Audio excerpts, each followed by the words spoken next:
50% of her time on system support and less than 20%.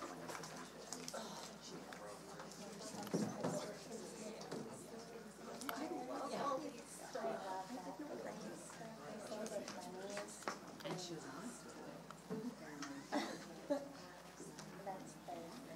Hi, I'm good. How are you? all that. Is that how you categorize us? Oh, that's the way to go. It was usually me doing stuff for them. Yeah. Like, Fun for them, but then they're always doing stuff for me. how's the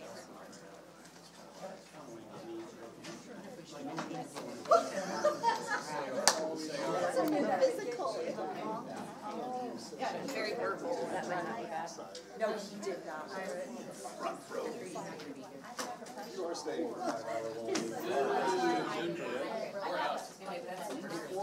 Were you guys here with kids? I don't know. Long time no see. Oh, they do. They moved us. Hi. How are you? I'm doing good. How are you? Get this set just the way you want it. Yeah, it started snowing even harder once I got here.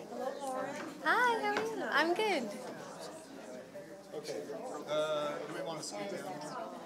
Carlos, Okay. I think they're your parents tonight.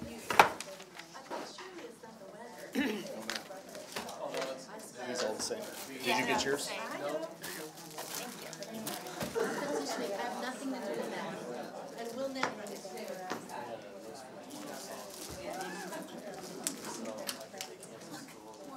I know I can't. I'm so excited.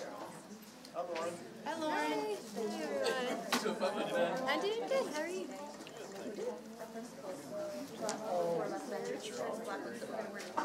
I know, well, they gave it to me, but... Oh, that's. Hi, Rochelle. Hi. It's really I love it so much. Thank you. Well, it was really I Roger. Oh my goodness. That's awesome. Yeah. Oh, good. One of my teachers made me a shirt. This chair's cold. Are you going to the funeral? You should have called Tom. Hi, how are you doing? Always what's going on. Are you going to read this or am I going to read this? Okay, we'll call the meeting to order. Our first order of business, Dr. Alice will begin.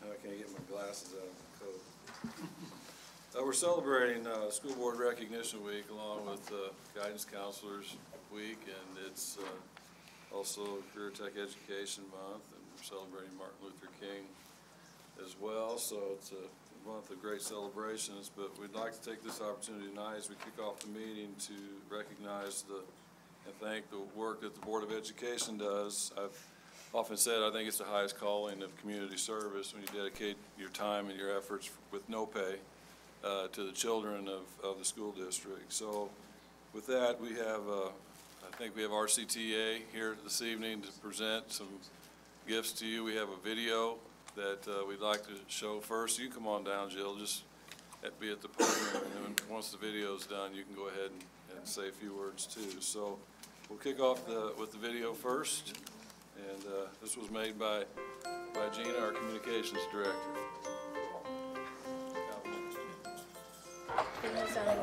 I love my school because I get to learn stuff. I like my school because I've had a lot of relationships with friends and teachers.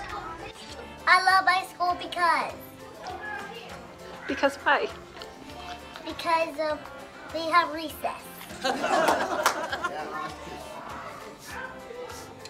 Why do you love your school?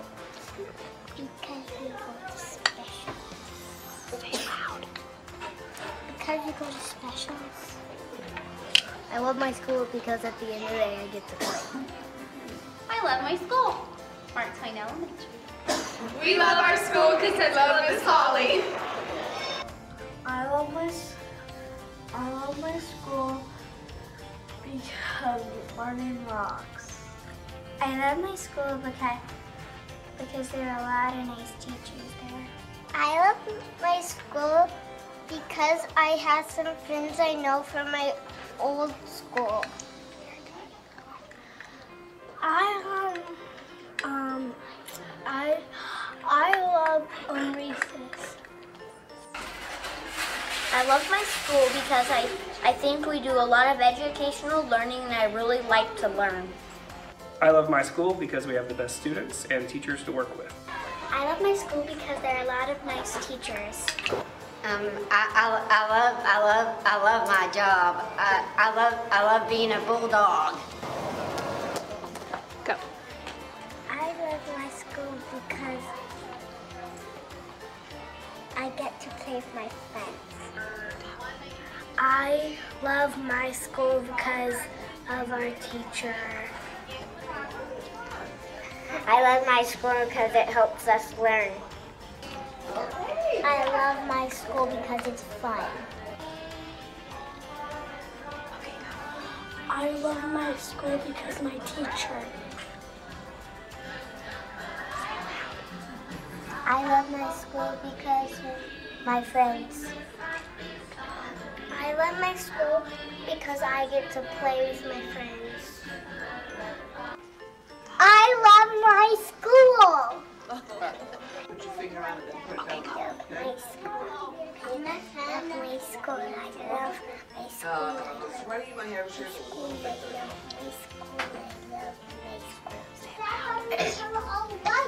I love my school. I love my school. I love my school. I love my school because of centers. I love school because it's fun and you get to learn stuff. I love school because people are nice. I love school because we can learn. I love my school because it helps us learn. I love my school because I love my teacher. I love my school because it's fun.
So it's impossible for kids to feel that way, and teachers, without your leadership. So we very much appreciate what you do to help support the work that goes on in the building. So Jill, thanks for being here. Hi, I'm Jill Cedarberg. I'm the president-elect for the Rolla Community Teachers Association, RCTA, and we want to thank you for all you do to make sure that we can provide the excellence and the safe and caring environment for those kids. If they didn't feel safe and loved and cared for, they wouldn't love their school. And so I think that's super important for us to know as we head into this crazy world and we send them off into things that we never anticipate that happen to our kids. So thank you for everything you do for us and letting us do with these kids. And in appreciation, we've left a small gift for you. You're wonderful. Thank you. Thank you. Thank you. So I have a proclamation here from the governor of the state of Missouri, Governor Parson, and I also have certificates for each one of you. So I'll just come around and hand you your certificate, shake your hand, and we'd like to do a composite picture with Lauren out in front. So.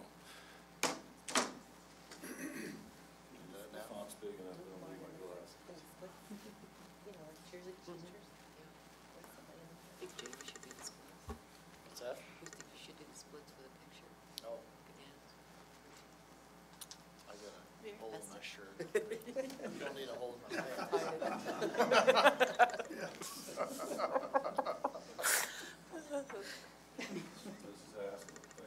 Thank you. Appreciate it very much. Appreciate you. Thank you.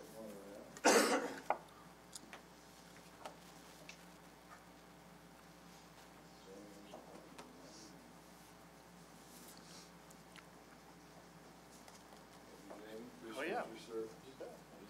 Thank you.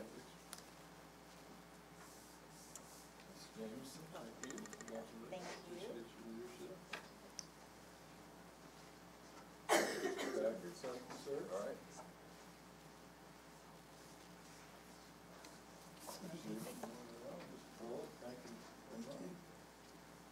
Lauren, you come on around too.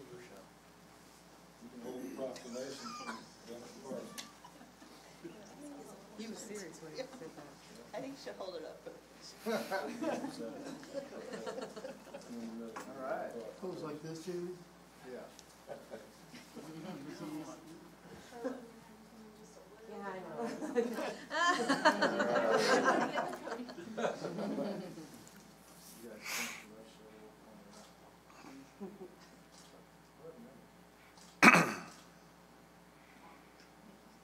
Thank you all very much. Mr. Brian Carlin.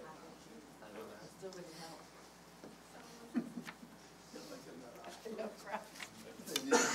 They did, no one did more. That's right.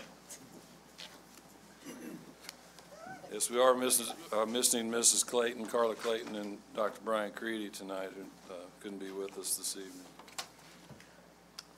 And I think I can talk for the entire board that all of us feel very humble that we've been given the opportunity to serve in this district, and all of us think we have just an amazing staff, everything to work with, students, administration, so I think we all feel like that. Absolutely. Okay, so now, questions from the floor. At this time, any person wishing to speak on any questions previously discussed through administrative channels and not on the agenda will be granted 5 minutes to make a presentation to the board. Please state your name for the record. Okay, presentation on agenda items. Any person wishing to speak on any items on the agenda will be granted 5 minutes to make a presentation. Once again, please state your name for the record. Okay, we'll go on with the consent agenda. A consent agenda is utilized by the Rolla Board of Education as a means of dealing with routine matters which must be considered by the Board of Education but require a minimum of discussion. All Board of Education members receive and review written information supporting the items listed on the consent agenda well in advance of the meeting. While any Board of Education member is welcome to remove any item from the consent agenda for separate consideration or discussion for any reason, normally, all items on the consent agenda are approved in one motion with a minimum of discussion. And it is recommended that the following items be approved. Items A through K. We have one thing before you entertain a motion and a second to approve. Wanted Mrs. Atkinson to talk a little bit about under item I, which is contracts, and kind of give explanation to item 1, Heartland K-12 Merchant Processing Agreement. It's kind of kind of neat. I think you'll find that interesting. We wanted to call that to your attention. Okay, so Heartland Payment Systems you may not have heard of, but I'm betting you've heard of My School Bucks. Right. So that's the online system for e-checks and credit cards for our students' meal accounts. So Heartland Payment Systems also offer a platform for a school store. And so with that, we'd be able to take online and in-person credit card and, of course, check and cash payments. It's more of a point-of-sale system for anything from parking passes, field trip fees, camp and athletic fees, activity fees, and concession sales. So we're hoping to, assuming you approve this contract this evening,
yeah.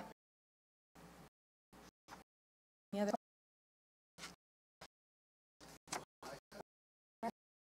No,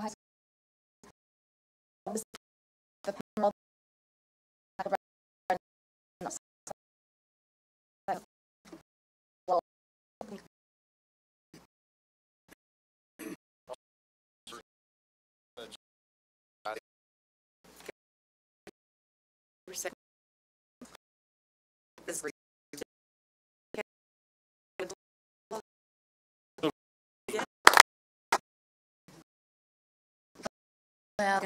Well, you just one.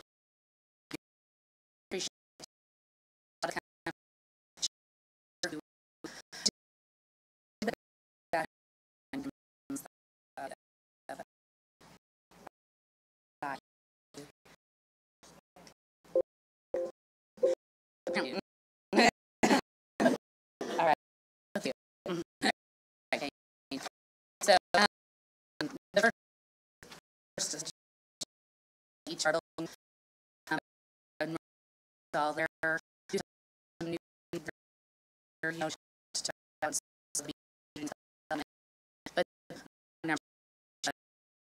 but we work anywhere all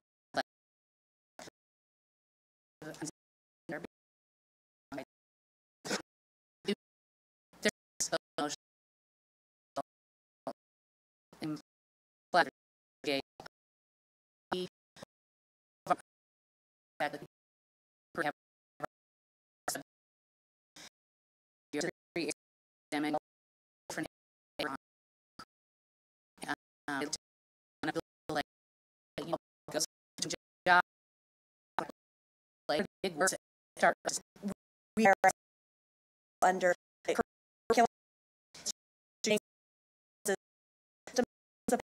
and there's a little limitations that bring up from the daily so my according to the postal a little get each children for this time improvement last year to the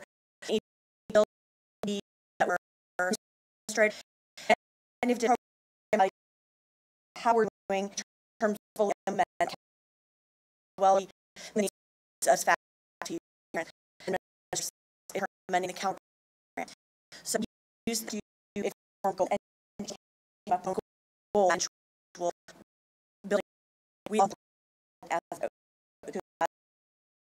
the overall plan. So we presented that data to you last year, so that's just a brief because we are going to be talking about the goals. Each building will talk about the goal that they made for this school year, as well as update you on the progress towards that goal. So in the internal improvement review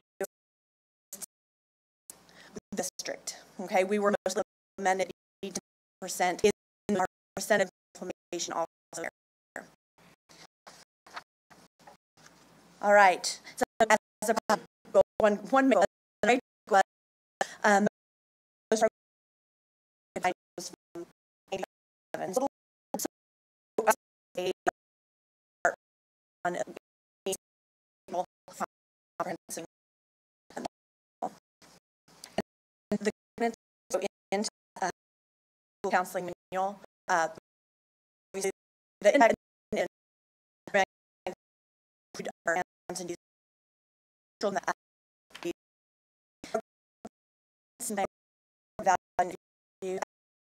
so Alice to school this kind we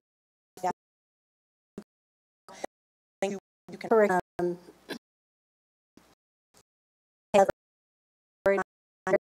well I said I tend to see these ranks and then I did and I work on so that was my goal, was to improve the curriculum, meet their needs as much as so I'm trying to move more into having centers, speaking more have them for 30 minutes. Time I would like to so next slide it has and get more we have a lot of prayer when we found a lot of that and then would you like to come here? Because we're in that here. I want to write the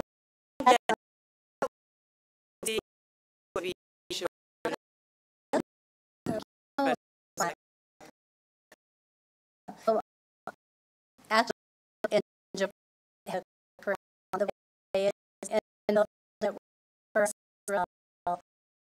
the teacher that her plan I need I that there was things I kids that still smart bring I do and a lot to be busy so I that way so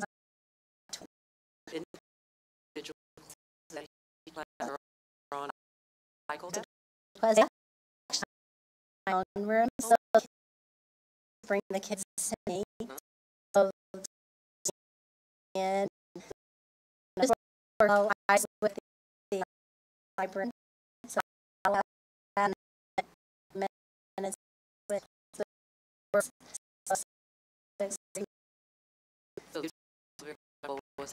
yeah. Sometimes. Thank you for having us. Do you think with the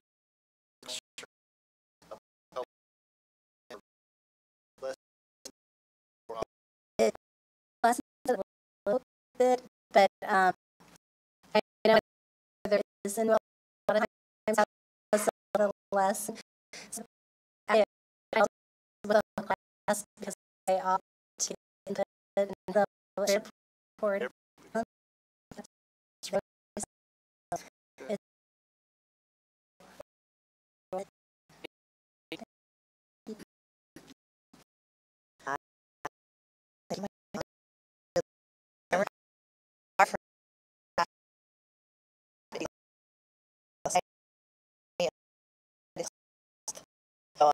I do not rate see all these good kid and it's actually with some kids in the there.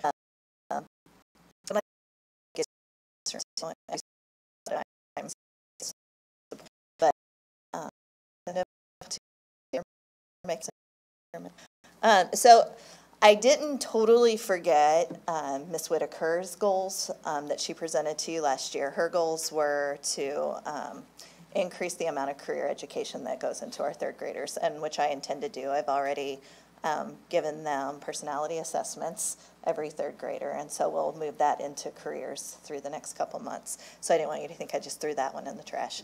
But I also thought it was important that I have my own goals, so I looked through the stuff that Ms. Whitaker did, and I thought a thing that I could do better was to meet more of the counseling standards instead of the administration standards. So I do very few administration jobs now, and that's a definite progress that we have. They've moved my office. I guess we can just go on to what we're doing with it. There we go. They've changed my office, which has been good and bad in certain ways, because I love the kids and the kids love me, and they really just love to bang on my door every time they pass it and come on in, and so it's pretty much a revolving door all day long, which I love. I just don't know if the teachers quite love it as much as me. But it also, though, I hardly ever do discipline, which is good, because I think once a kid sees you as a disciplinarian, you'll never be able to be their counselor. So they come to me for like behavior modifications, but as far as discipline, Mrs. Harris does probably 100% of the discipline now, which is great. We definitely have a lot more clearly defined roles between what Mrs. Harris does and what I do. And we still collaborate on a lot of things, but I think it's definitely taken a more counseling role at Truman, which is good. And I do really appreciate having Tammy Cox, our Pathways counselor, because I'm not used to being the only counselor in a school. At St. James, it was a bigger school, so we had more, so we had that person to bounce things off at. And Tammy allows me to do that. We collaborate a lot on a lot of the kids, so. It's good. I've really enjoyed my first year. Hopefully they've enjoyed me just as much. I don't know. We'll see. Any questions? No? Okay, great. Thanks. Thank you. Moving fast. All right. Okay, so at Wyman, it is interesting how all three elementaries are different, but have a lot of the similar things too. I go into the classrooms twice a month and visit with the students, and it's great to see them, because if they do have something, they get to come. When they come to see me, they know who I am, and they're not afraid to share things with me. And they do tell me that they learn and try to practice some of the things I talk about, so that's good. You can go ahead and go to the next slide. So I worked on calendaring, which means that I keep track of what I do each month, each day, all year, and kind of have a basic guideline to follow, which is something we all do, but I really hadn't written it down. I'm going to go to the next one. So something I did with mine is I actually made a working template for each week that said, this is when I'm going to see individual students, this is when I'm going to answer phone calls, reply to messages, and this is when I'm going to do this, so that way I don't put something on the back burner and forget to do something I shouldn't have done or should have done.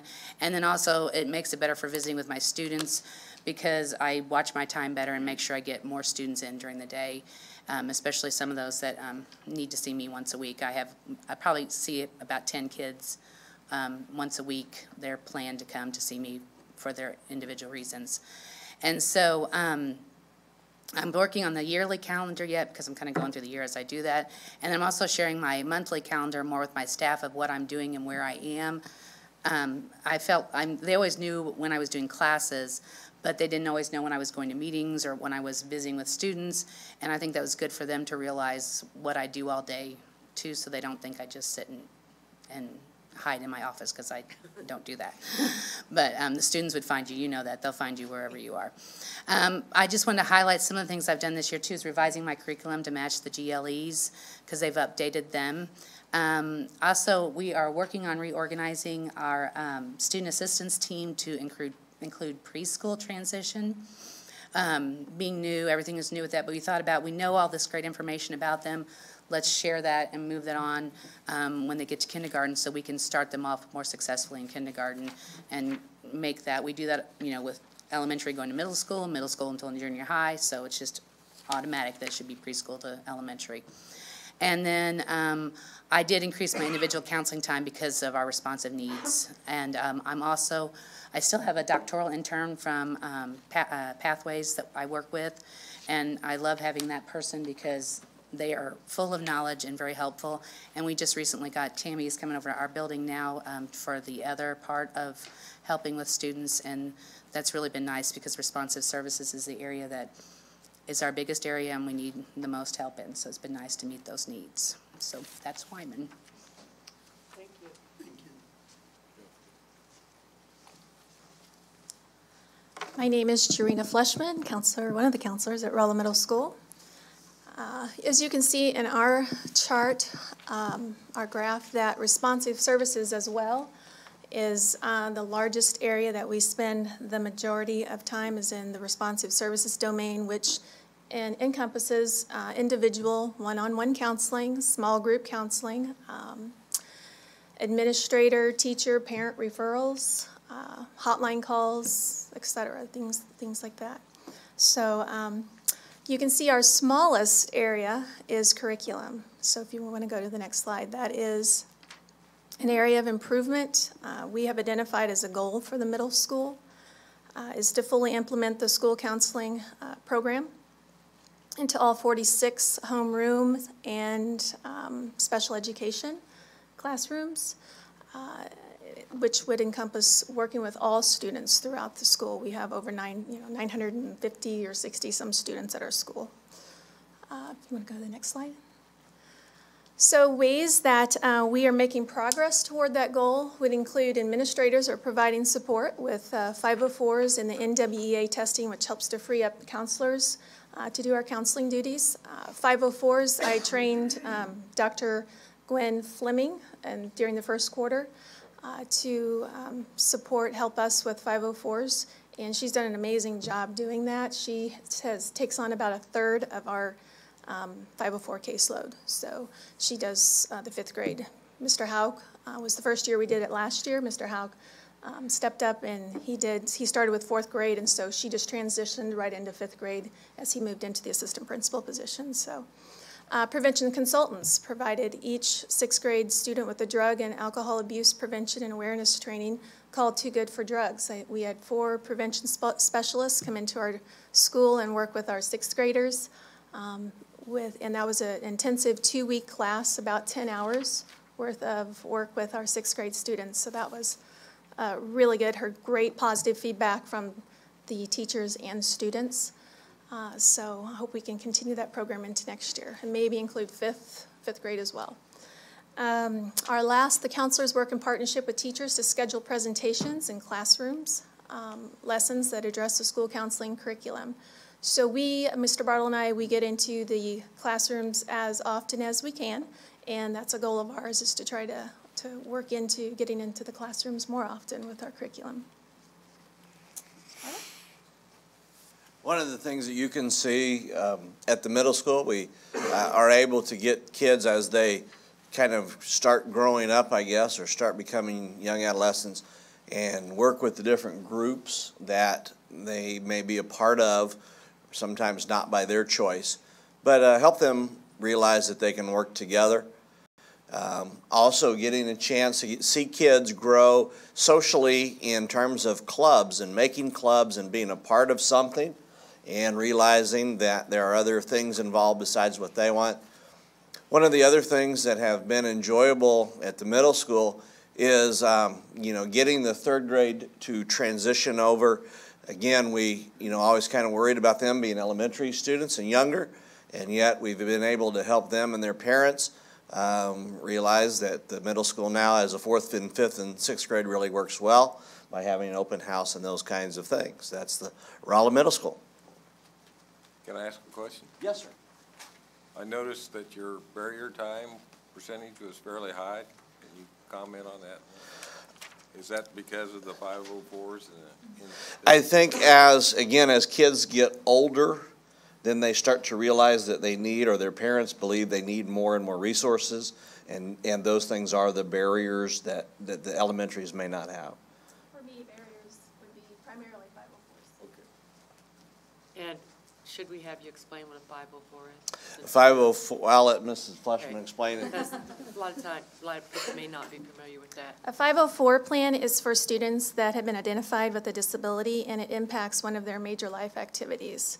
And so it needs to be substantially limiting to them. Typically at the middle school, that would be in learning, reading, concentrating, or thinking. And so that's where most of our kids qualify for that. And so it's just a legal document that's kind of like an IEP, but not as intensive as an IEP, if that makes sense. So. Sharita, Yes? how many kids are participating in your weekly support groups?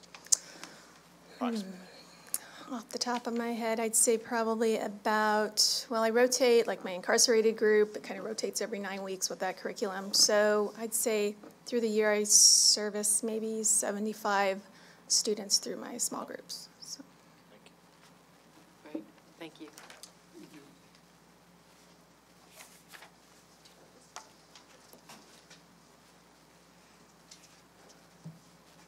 Hello, I'm Becky Snodgrass, one of the counselors at junior high.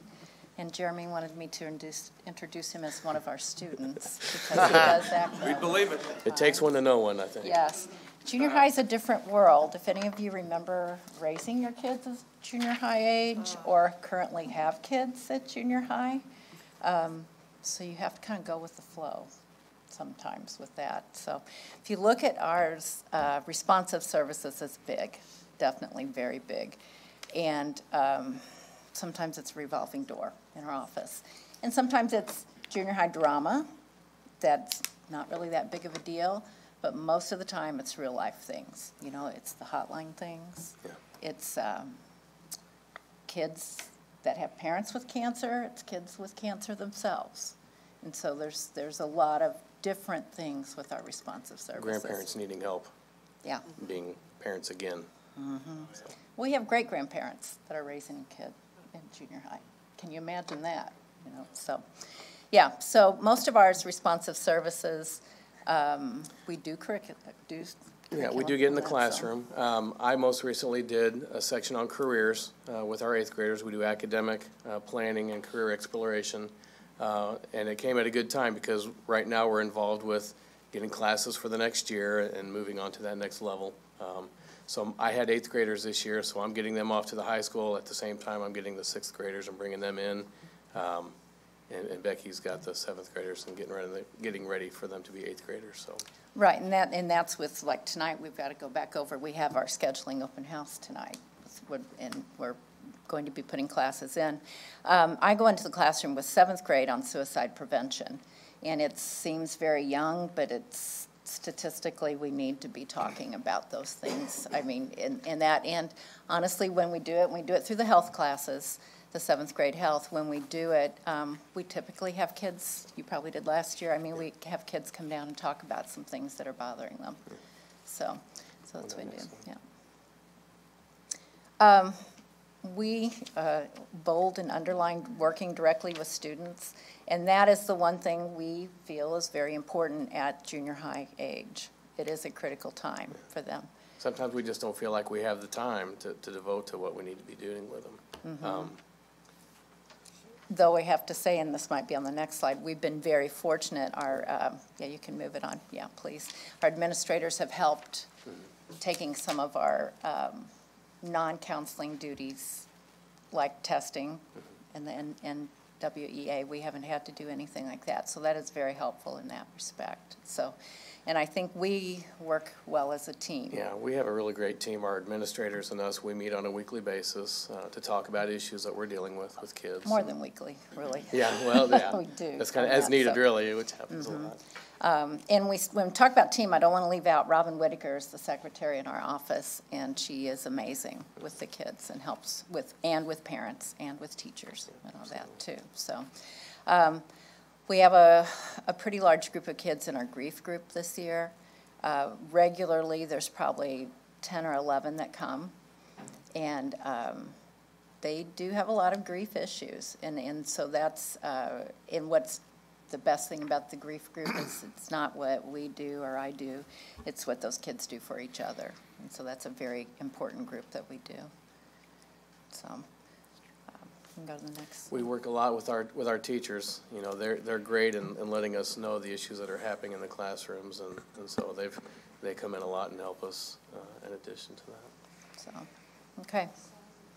I think, okay. So, thank you. Thank you. Thank you.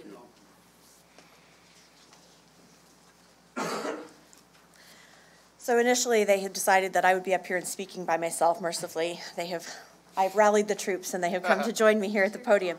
So at Rolla High School, we've completed the time task analysis, and as you can see, a majority of our time is, again, spent with the responsive services and individual planning. Those are the two big areas for us, as would be expected, because we spend a lot of time talking to the students about not only steering their path through high school and trying to make high school as relevant for them as possible, but also planning for that post-secondary opportunity and making sure that as they come through high school, students are leaving as many doors open to them as possible so that they can walk through whichever door they want to upon graduation.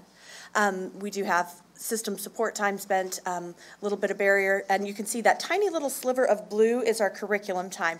So you can understand why that is a goal that we are working on, because there is some great counseling curriculum out there that we just aren't implementing right now. So the next slide talks about the improvement plan goal that we had chosen last year. So it was indeed curriculum related. And then here's the progress that we have made on that. Mr. Hounsome talked to us about another school was talking about a Naviance program. I think they say it Naviance. I call it Naviance. But it's a computer-based program which would help us implement different aspects of the counseling curriculum more comprehensively through the advisory program that we already have in place. You're probably aware that 30 minutes a day, 4 times a week, students are in a study hall called Pride Time, and once a week they are in a 30-minute advisory time, and that would be the time that we're going to target our counseling curriculum to. So we're investigating that as an option, and I've actually been in contact with a school down in Ozark who does a fantastic job, Ozark High School, of implementing their counseling curriculum through the Naviance program. So we're looking at going down and seeing how they're doing things and what their implementation process is. The next thing is College 101. Last summer, I was fortunate enough to get to go to the National School Counseling Conference out in LA. It was wonderful, and this was one of my favorite things that I came away with. It was a presentation by the Dallas-Fort Worth district, so obviously we would be doing it on a much smaller scale here in Rolla, but a College 101 summer program to encourage a lot of the first-generation college-going students or students who aren't real certain about how that process works to come in for a week or two during the summer, and we're kind of fleshing out what that might look like for us, but to come in and spend some time exploring what financial aid is. I had a student in my office this week who asked the questions completely seriously. When I go to Missouri State, where will I stay? And so, those are some conversations. That's a legitimate concern, and I want to make sure that we're getting that information to all kids so that they can head into their senior year. Rest assured, there will be a dorm for you to sleep in. You'll have a roommate that you have about a 50-50 shot of liking, and there will be dorm food involved that will be high calorie. So we want to make sure that kids are getting all kinds of good information about applying for college, and we're working with, I've already started talks with East Central College. They have a College 101 curriculum that doesn't target just ECC. It is meant for all college-going students, and so we're going to not only look to partner with them, but the other higher education institutions here in town. The Dallas-Fort Worth district, they took the kids as a culminating activity. They went on a field trip and did a college visit.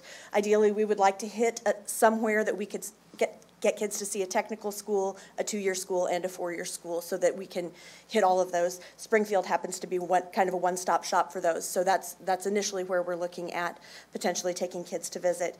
The cooperating schools in the Dallas-Fort Worth area, I will be throwing out this challenge to the college reps that I talked to.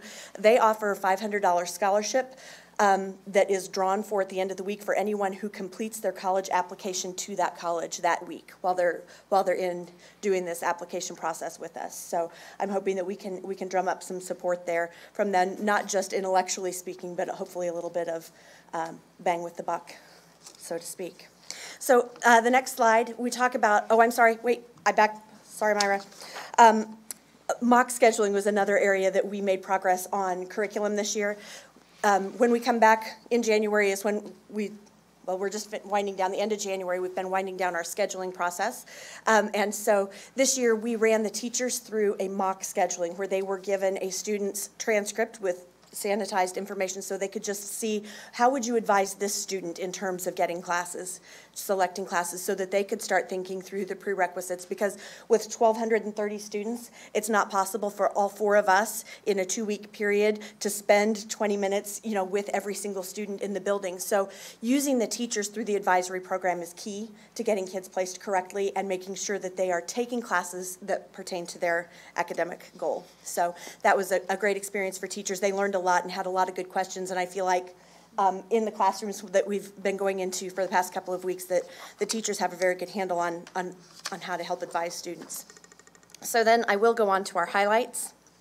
Mrs. Lyle, do you want to talk about the groups that you run? Okay, so this year we offer, Mr. Bridgman and I co-facilitate a grief group.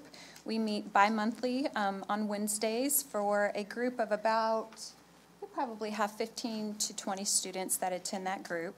I personally facilitate a stress less group. We have currently 9 students in that group, and we meet for 8 weeks, and I run a group each semester.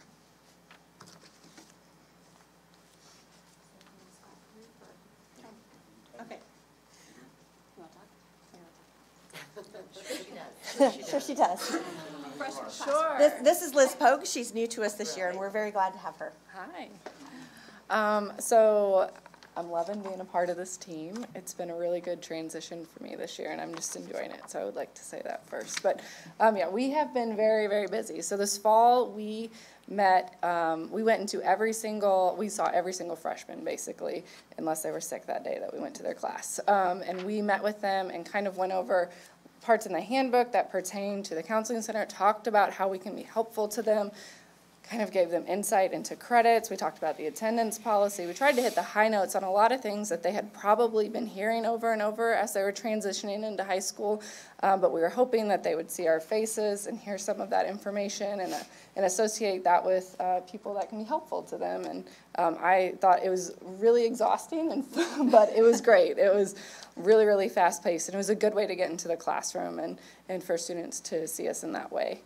We also did senior meetings in a variety of ways this fall, so we wanted ideally to meet with every single senior one-on-one, discuss their post-secondary plans, talk about if there was placement testing they needed to do or some more exploration or research that they needed to do to make plans for themselves. Our hope was to do that. We met with more than half. I don't know what the numbers are, probably 3/4. More, yeah. All but 50. Oh, okay. All right. There we go. Better than I thought. It's like 52. And then we took all those students and met in one large group. And then I know myself, I've had a lot of follow-up meetings with those kids that got the large group. They've come and we've now had our one-on-one meetings. I think I've gotten all but like 7 of mine. So it's been really, really great just to have those conversations. We've also been hosting FAFSA and financial aid nights. We hosted 4. Missouri S&T helps us with the first one, and they really do a financial aid 101 and really explain some of those terms that if you haven't been around higher ed financial aid that you forget real quick and help kids understand that and complete the FAFSA that night on the spot. We had really good attendance. We Facebook Lived parts of it. And then our follow-up nights have been workshops, and they're moderately attended. A lot of our students are getting that done in between. So I don't know much about peer tutoring, so I should not talk about that. Okay, so at the high school, we do, we work closely with our administrators, and we do, according to Pride grades, we run a 3-week grade check for every student in the high school. And for students that have 3 or more Fs, we like to target those students, and we started something new, let's see, that started last year. We are matching those students with National Honor Society students during Pride to get some one-on-one assistance, mostly with math. Math is a big a big trigger for a lot of our students at the high school. It's been fantastic.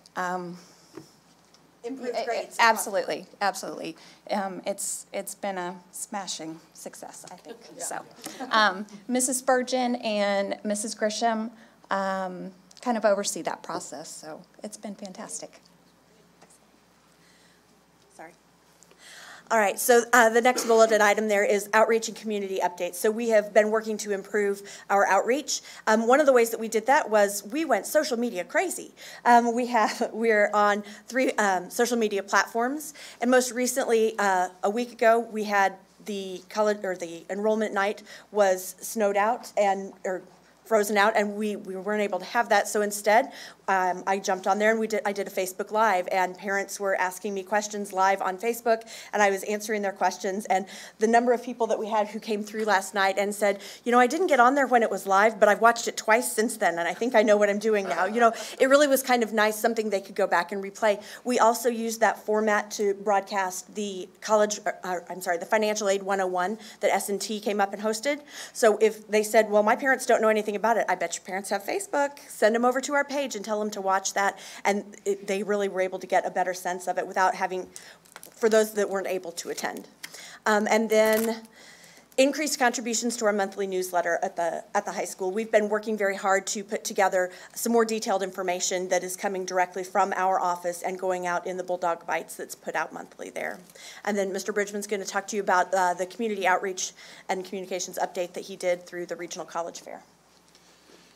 This year was the first year that we had went to. We used to host an evening college fair, and that went over very well. But they had been pushing, MOACAC has been pushing us for a long time to go to a regional fair here in Rolla. So I was talking to S&T, and they were like, "Well, we don't really want to host it on our campus because we don't want them to think that we're doing, you know, services that then they get the credit and all that." So I was like, "Okay." So I talked to Dr. Pritchett. I'm like, "All right, we going to go for this?" And he's like, "Yeah, what do we have to do?" And I said, "Well, we have to open up our school building," which works really great with 10th Street because that's where all the buses came in. So this year, we had 6 different schools that attended ours, brought their juniors and seniors to our regional college fair, and we had 85 college reps there. That's the largest we've ever had, even on our evening one. So a lot of military. I mean, we had representations from everywhere and everything. So a lot of opportunities for our kiddos, a lot of opportunities for the small schools in the area. We have several more that are looking to come on board this year. My only fear is what happens when we outgrow this, because you know I think it's going to go pretty big pretty fast. So those are some conversations we're going to have about how we're going to host and keep that going. But I think it's a great thing, one, for Rolla, because it does show that that the board supports, the school supports, and we have a great outreach for that to be able to host something on that level. And like I said, MOACAC has been asking and begging for Rolla to do that for a long time. So they obviously saw some things there too. The next thing on here for us is the Bulldog Closet. That is something that I take very passionately about. As you can see throughout the whole entire district, responsive services is huge for all of us. And it's no different than that at the high school. And a lot of times it's to the point to where we're helping to almost raise and keep those kids connected and doing that with our school district. So we have resources outside that come in and talk to us, such as Grace and those places like that. But I've started a closet, a Bulldog Closet in our building that has all the resources that a student needs, that is utilized greatly. We have put a lot of coats on backs this year, a lot of socks and shoes on kids this year, and that's one thing that I think that we can be very proud in what we're doing. It's way more than just educating our children at this point. It's also helping to take care of them and keep them connected, letting them know that they're an important part of society and they're important to us. And so that's been a great hit. I think it's only going to get bigger from here. I've already talked to Dr. Pritchett about some moving next year, so I'm hoping there's more room for me because I'm outgrown where I'm at, and it's kind of scattered around the building. But so I think we're going to have a home for that for next year, which makes me very happy. And then, of course, we also help with that. We have the dresses and things for our girls that they can have, and we help young men too for dances. It's just crazy, but there's a lot of kids that have really high needs that we can help with, and we're very proud of that. So thanks for all your support with that as well. I don't know. I do know at MSBA last year that students that were doing the presentations, there was one that did a closet, was showing that they had started a closet and how successful it was. I remember seeing that. And then another question I have, do you all deal with like the homeless students in our district, I'm sure? Yeah. And is there Yeah. is there a big percentage of homeless students in our district? Or, Well, I and guess then any depends on- percentage is big if you're homeless. Yeah, you're a student. and a lot of a lot of them that we are servicing like that may not necessarily fall under the homeless category, but are very much in need of those resources. So they're, percentage-wise, I don't know, like, our percentage of homeless in our district, but. So, Mrs. Haskell, the homeless in our district fall under a couple different categories. Most of them are what we call doubled up. In other words, they're living with, perhaps, they and their family are living with another family due to economic hardship. Okay. A lot of people, when they say homeless, they think of an unsheltered student who has no place to stay. We have none of those that I'm aware of. So for us, homeless are people living in shelters, people that are doubled up, or what we call unaccompanied youth, which means they aren't living with their parents for whatever reason. They've moved out of their household or been kicked out of their house, either one, and are living with another family. All of those qualify as homeless under the law. And out of the district of 4,000 kids, I believe we have anywhere from 40 to 50 that qualify as homeless. But it's all for those other reasons, not for an unsheltered living space or anything like that. All right, thank you. Thank you. I actually have a quick question for you all. So what I've seen as the biggest issue, frankly, for my peers is mental health. So I was hoping maybe someone could go into a bit more detail about what you're doing to combat that. Yeah, you're absolutely right.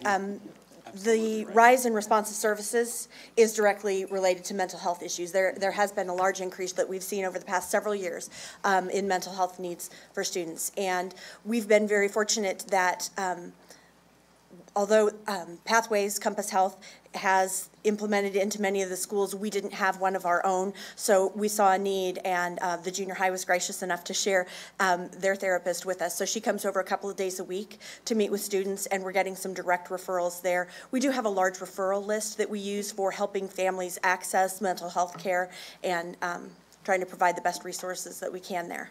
So a decent amount of students are able to meet with the Pathways therapist, is that right? It's a specialized program, so students who qualify typically are students who are on Medicaid, or I think that program has been rebranded lately, but Medicaid qualified students. And in the event that they don't qualify for school-based services, Compass Health does reach out to them and tries to get them into their network there. So those calls, we're actually very pleased, are happening very quickly. So if they don't qualify for the school-based services, somebody from the office is calling and saying, okay, you don't qualify for the school-based services, but we can get you in at our office. Let's see how quickly we can get this help. So it's wonderful. Well, Thank you. Great Lauren, question. in the spring, we entered into a discussion in early fall with Pathways, and it was pretty ambitious to think that we could get one counselor from Pathways in every building. We're getting there. We're just not there. The goal is that by next fall, we would have one in every building, and those services then would pick up. So Well, and I'm sorry to interrupt, the gal that comes over from the junior high, Mrs. Sidwell, she started out coming one day a week, and when we had an increased need, she was able to work her schedule around so that she's coming in 2 days a week now. So they're being responsive to the needs within our building. Thank you. Thank you, guys. Yep. Thank you. And bringing up the tell-in. She's the exclamation point. That's right. That's right. I'm Janelle Duncan, and I'm the counselor at RTI and RTC.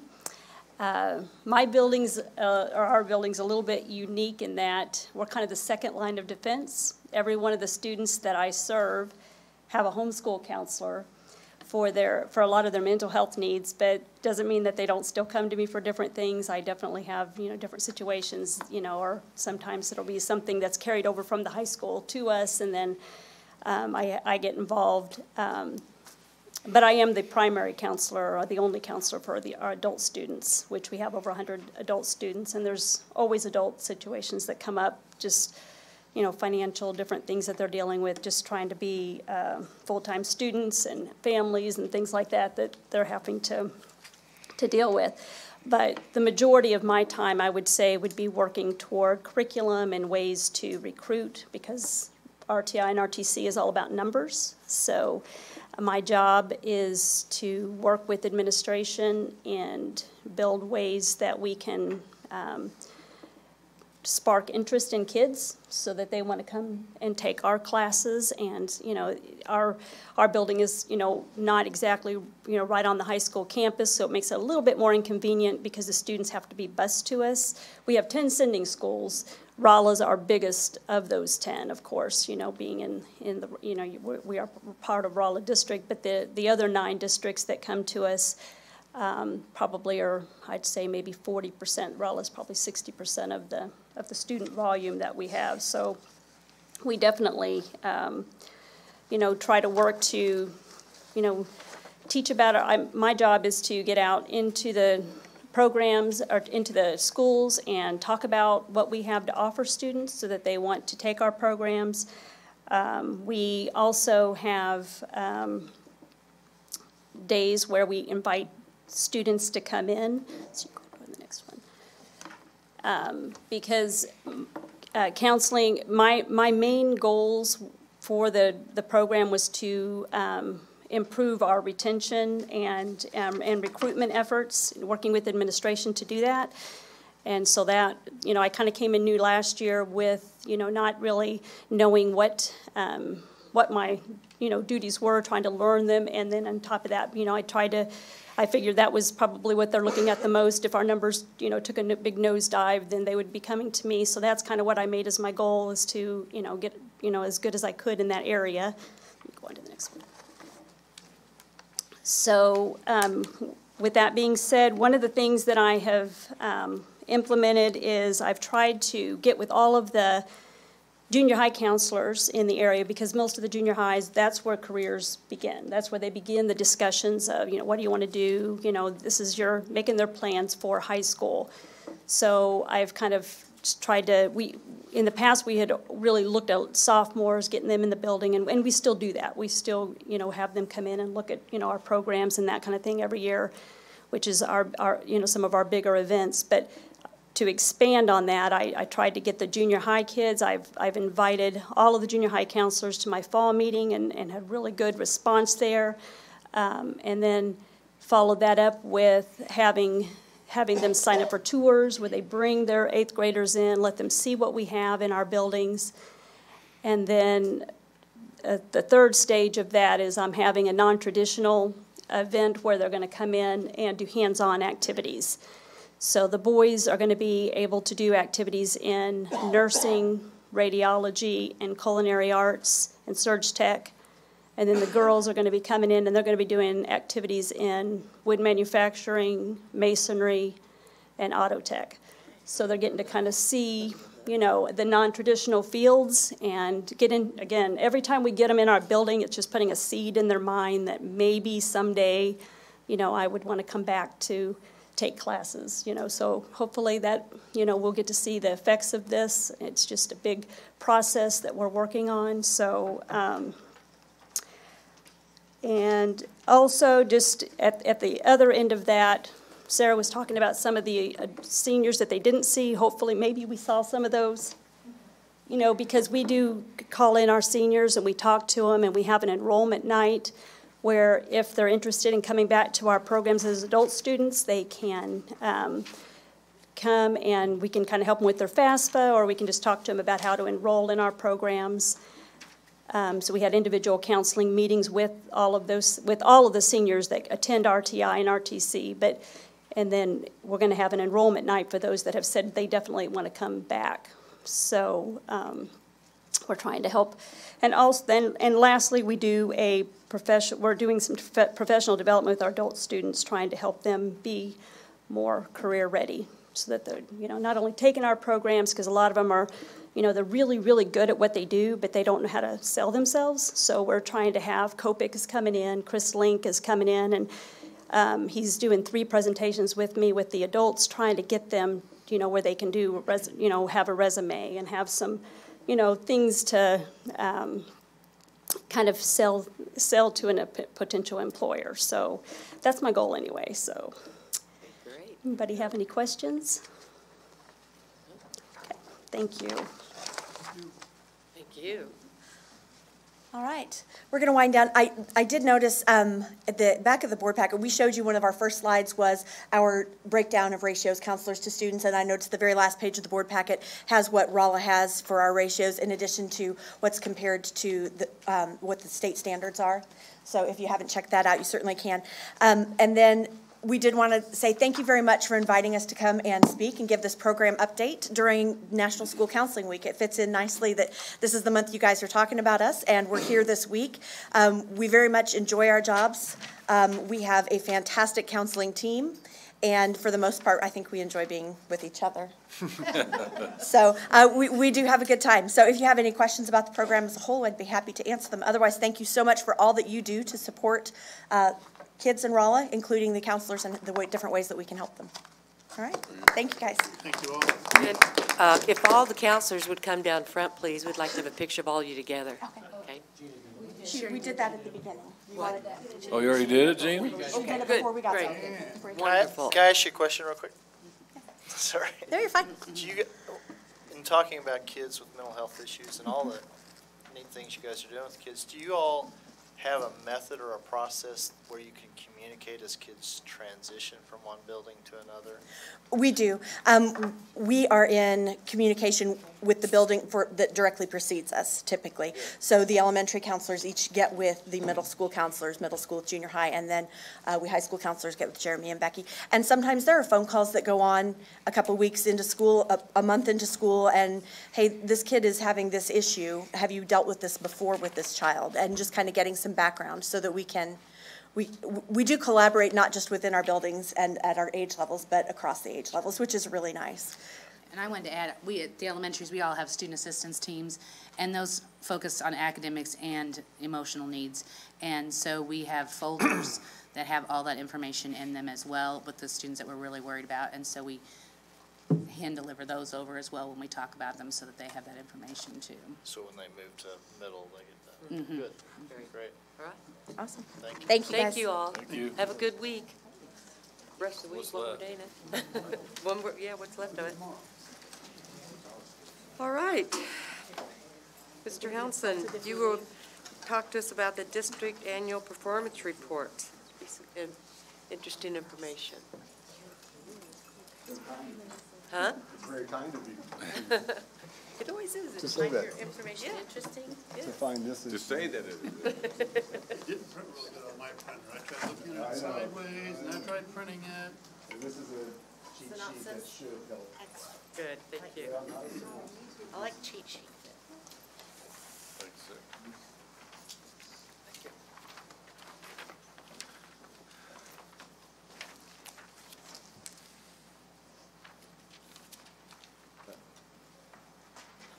I know, I like it too. It's new. I don't know, it's like a little seal. It's new.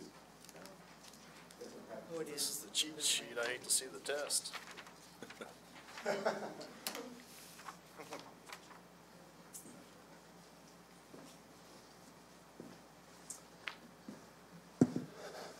Okay.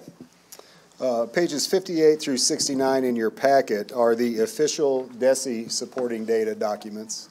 I've tried to distill them down and make them a little more understandable here tonight. This is a very, I'll call it dense. I'm hopeful also the things in your hands may help make some sense of what we're going to talk about. So, first of all, what is the annual performance that we'll call by the acronym APR? It is the single point of accountability for school districts in Missouri. Both state level and federal level accountability is taught. It's built, it's designed to build on itself for 3 years of data, give you a longer range view of how a school district is doing, so not a single point in time. We receive both a district level report and then building in the district receive level report as well. We this information and we would hope that this shows up in buildings, school plans. This year, typically we would do this presentation in August or September year due to some new testing release was delayed, and so now we're getting to it in February, which I'm not sure how helpful that is in school improvement planning, but it's for now. Now, this year's APR, some adjustments in it, some irregularities that I'll mention as we go throughout. First of all, 2017, we have our English 2 and Algebra 1 scores are missing due to errors from the testing company that has impacted our testing data. This year, you'll notice that all science scores are missing due to the fact that last year was a science field test year. So I'll show you how that's impacted the score, but taking the science scores out doesn't help us for sure. We're very, very strong in science.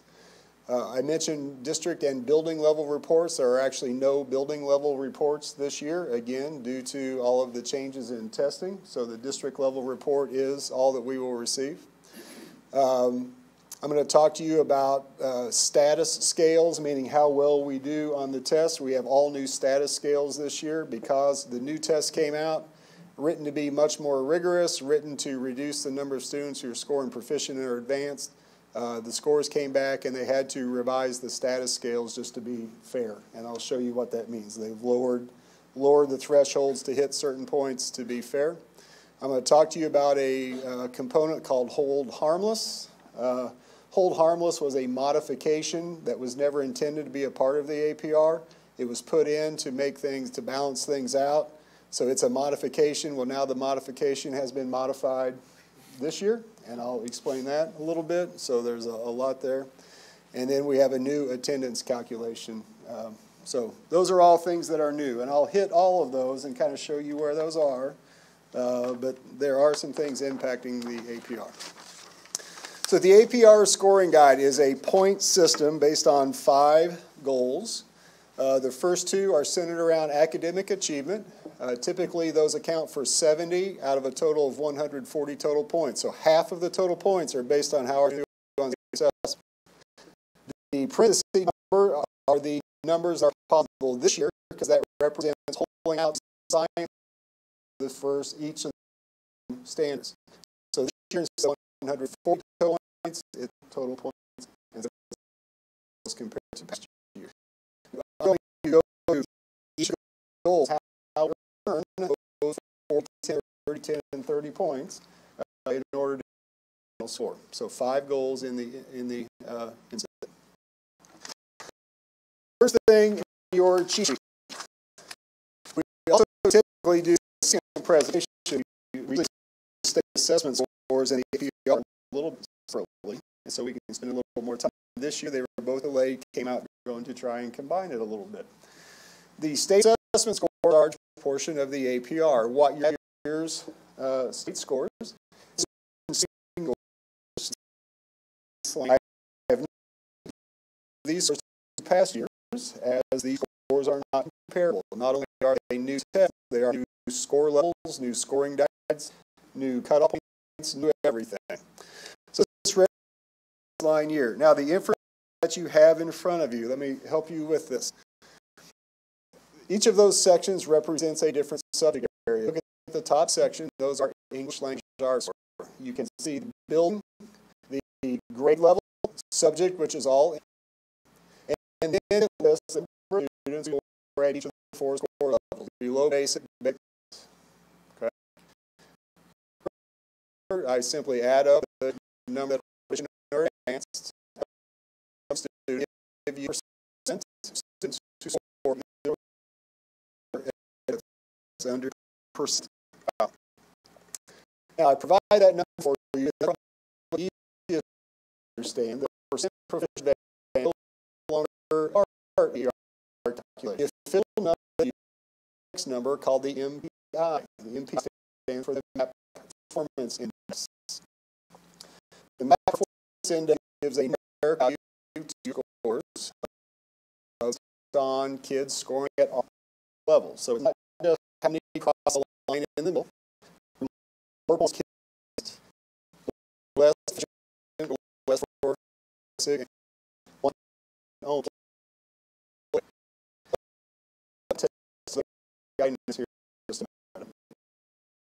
The scores rate, the low possible scores, very low.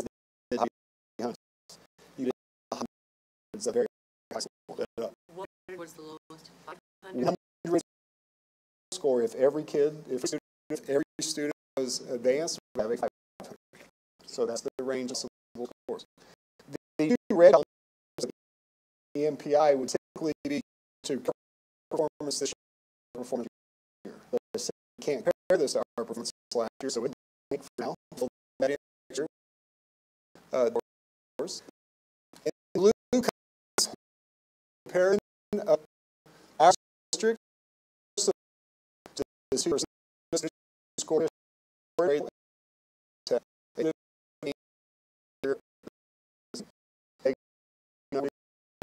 are looking in this one is really our map performance index, the state's map performance index positive was between us and the state, meaning higher or more negative. So again, our baseline is all we have are just scores. Doing have the background information that we typically receive by our this way. And our students do very well. That our students being for that measure, also formative. There's not a lot that we can do to change instruction until we get some of those other details. These are beginning scores. Teachers have them, and we will work with them the best that we can. But these are the backbone that go into the first two goals of our APR. I don't want to jump over this too. Anything on that you have questions about or would like me to address?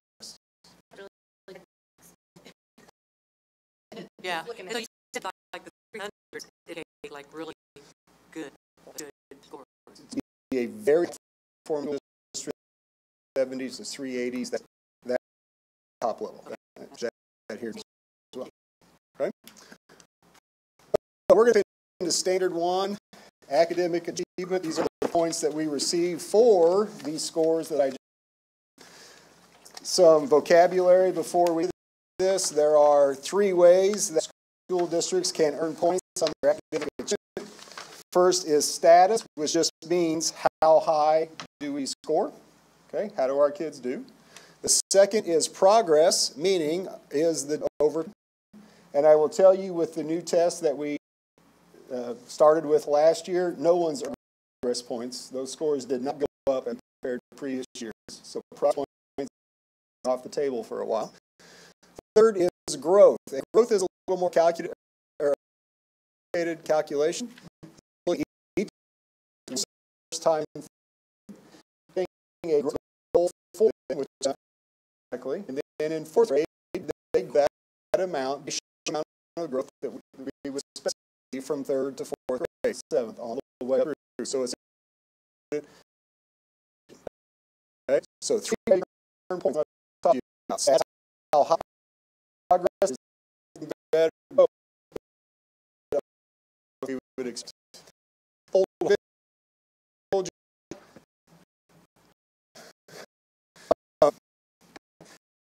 Because the APR changed so much, we had new standards, we had new tests, they were being introduced. We still don't have years worth of solid data to build on, and we haven't for a long time.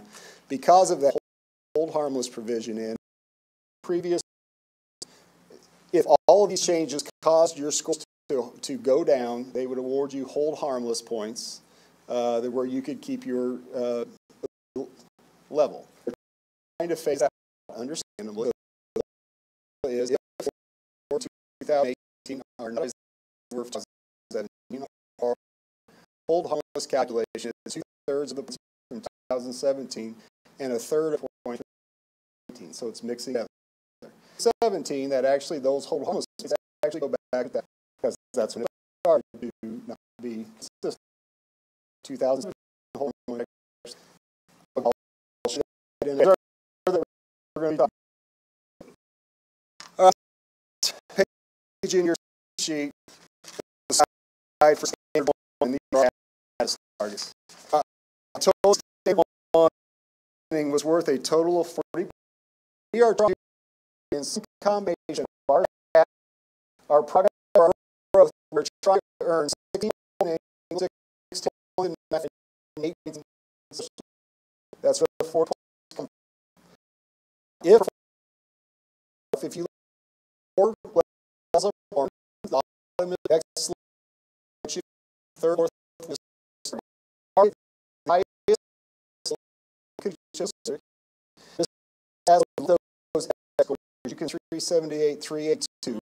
Those are high scores. Those index to the highest level. And turn, you full math in sub on your stat. If you're category, all the points subject without even looking at growth or progress. Okay, you're going to keep that. You are. I thought you might want to have a scale to can see where we are. So our putting data. This is from the sheets in. First play, you got map from 2016 to 17. 17 is in our school. The stores that are not included there. Our 3 X's, a 3-year average in English language arts is 3.74. If you gave for our next meeting, they are from 2018 lower growth, 0. That our primary air APR the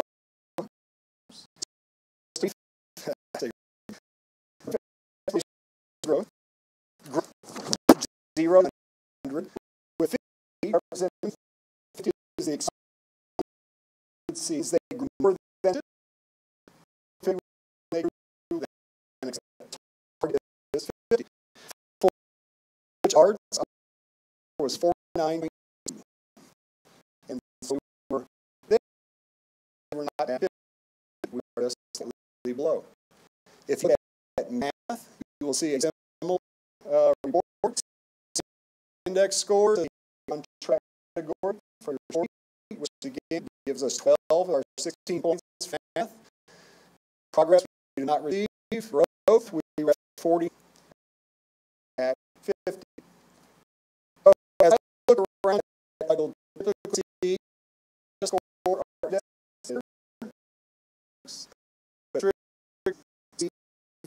not all.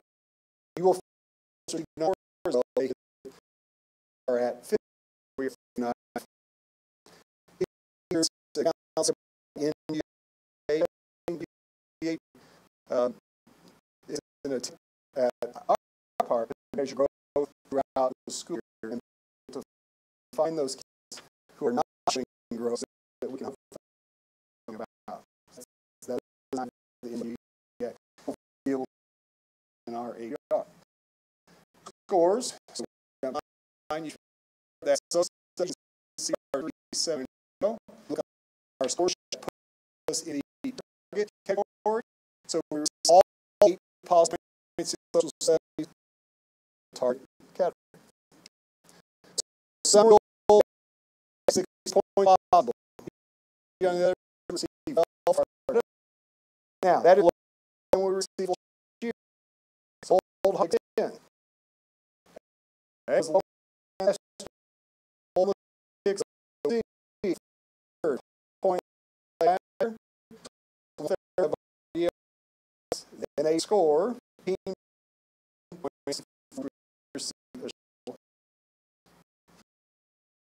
okay. It's the situation math. We earn 12 for our progress or growth.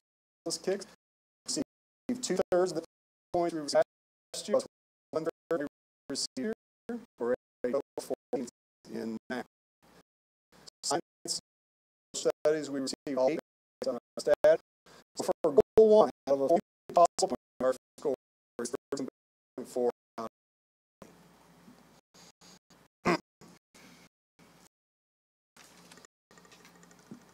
Before I move to goal 2, Any questions, comments on goal 1?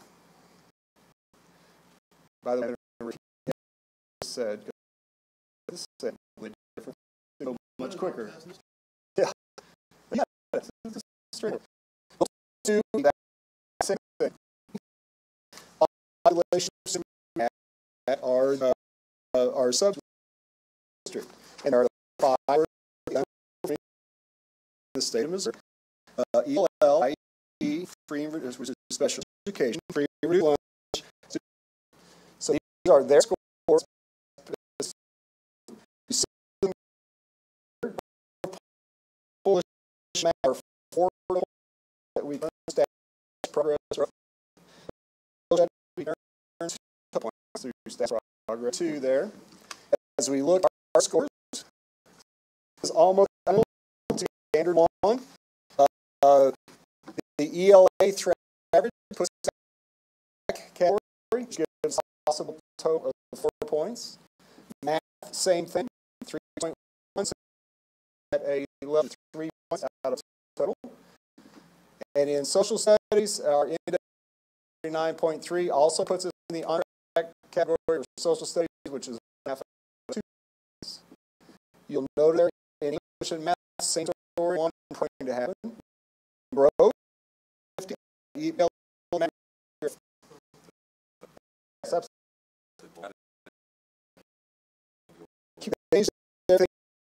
to a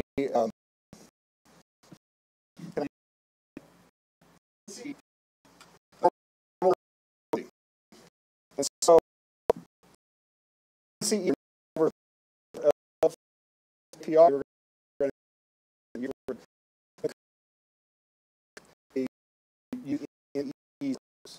and so they try to take things from 2 different sources and some okay.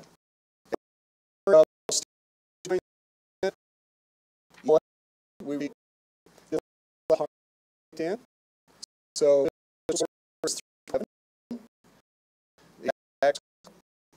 and then social studies is 1 point. Now there is no growth in social studies. To have growth, you have to have testing year after year. There's only 1 social studies test at government, so there is no growth possible.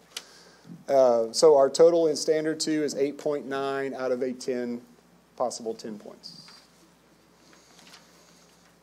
That's standards 1 and 2. All of those relate directly to state assessment. And I'd be happy to take any questions about those first 2 before we move into some other areas of the school district. Okay.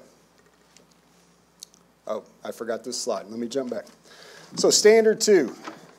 We used to talk about the terms a lot, No Child Left Behind, as our federal legislation. The new federal legislation is called ESSA, E-S-S-A, the Every Student Succeeds Act. Missouri's ESSA plan includes the provision for targeted support and improvement schools. And I think we need to just discuss what that means here a little bit. A targeted school, what Missouri's going to do is they're going to identify the bottom performing 5% of school buildings in the state of Missouri. Those buildings will then go into targeted status, meaning doing some improvement planning. Obviously, that will be none of our buildings. However, once those schools are designated, the next thing they will do is they will go to every building in the state and they will look at the scores for every single identified subgroup in each building. And if there is a subgroup in a building that scores at the same level as the targeted school, then that school becomes targeted. So in other words, if our special ed population in a building, if their scores, or ELL, or IEP, or free and reduced lunch, not combined, but each one's separated out, if their scores are equal to the targeted whole school buildings, then that school will be considered a targeted school. Okay? Now, we suffer a little bit here because the N size has to be greater than 30, which eliminates most small school districts in the state won't have a subgroup greater than 30. We do. I prepared this slide, presented it to the administrators on Tuesday, and we said more information is coming. Well, some more information has come. We received a call from DESE yesterday. We believe that we will have some buildings that are impacted by this in some individual subgroups. I don't have enough details yet to talk about it. I don't know what it means. We've not talked with teachers or principals yet, so I'd like to be able to come back to you when I can speak about this a little more intelligently and kind of lay out what that means. But I believe this is going to impact an individual subgroup and building within our district. I think what it means is we'll have to have a plan, I think is basically what it means. And we'll have to work on improving, which we do anyway. But I'll come back to you with that. But this could be something that we need to visit more about here in the future. Subgroups again are? So free and reduced lunch, special education, ELL, black students, Hispanic students are the 5 identified subgroups that we are held accountable for. Okay. And the criteria, again, is that if their performance is less than the performance of what? The bottom performing 5% of full buildings in the state. So the 5%, the bottom 5% of whole buildings, the entire population, that will set a benchmark for performance below which, if you have a MAP index, you will enter into targeted status. So if we have a subgroup that is scoring at that level, that building will also enter into targeted status then. Okay? All right, standard 3. You've got a cheat sheet there in front of you again. This is 30 total points. We can receive 10 points on each of those goals, 3-1 through 3-3, 3-4, 3-5 through 3-6. Let me tell you what those mean, though. First one, 3-1 through 3-3, is our students' performance on the ACT test, SAT, ASVAB, academic testing in general, but those are the big ones. You can see we earn points based on how well our students do on any of those, so they can receive points on any of those. You see our 3-year average, basically the percent of points possible that we could have earned is 82.3. If you look at your score sheet for standard 3, that puts us in the target category with the cutoff being 71.5, so we are well above. So we receive all 10 of our points on our status alone in that area. Okay?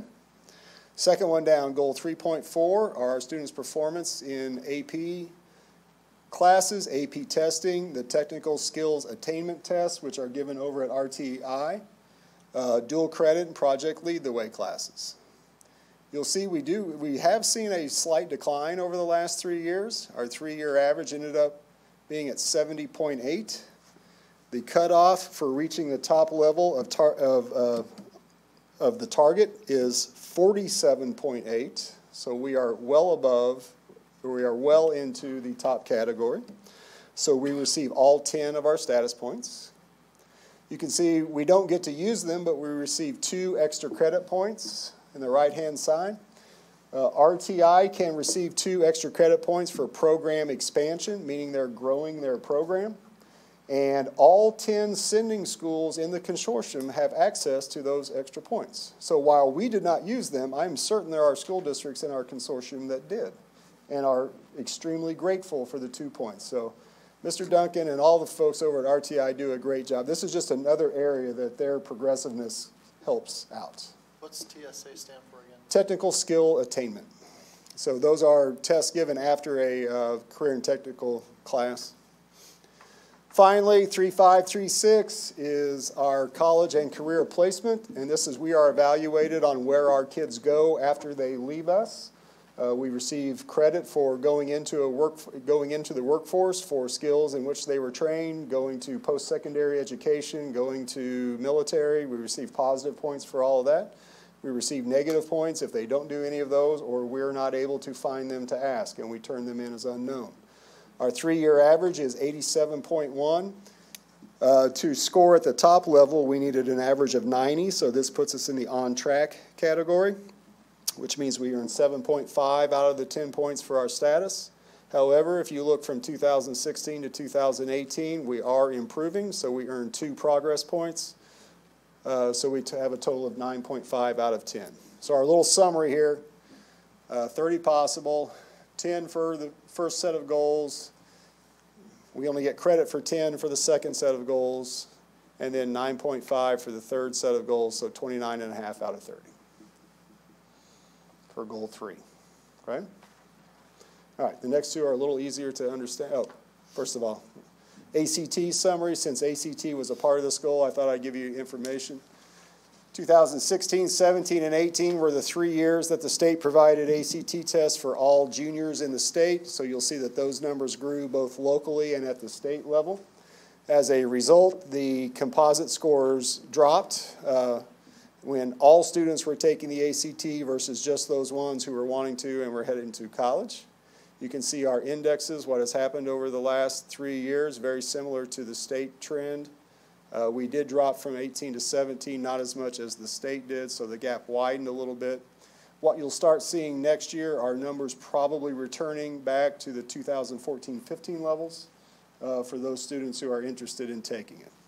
We have been asked, we've talked a little bit as a district whether we want to go ahead and offer that to all students. I think that's something we should still visit about, not tonight, but coming up with something to keep in mind for future thoughts. Okay, standard 4 is just attendance. The threshold is the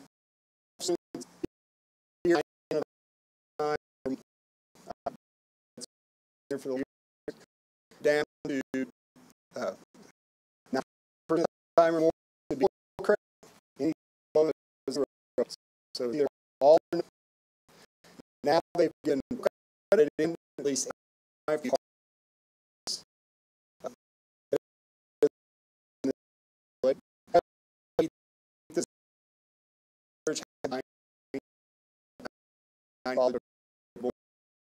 Years, so we do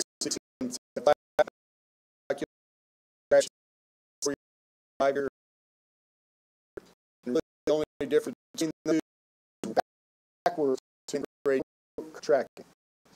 So populations is see 3 years of graduation rate for each. See the 3 years for each. The full point on graduation year to be 2.0. So you can see that we met on the dot with our 5-year graduation rate. You'll only earn progress point graduation rate. I think we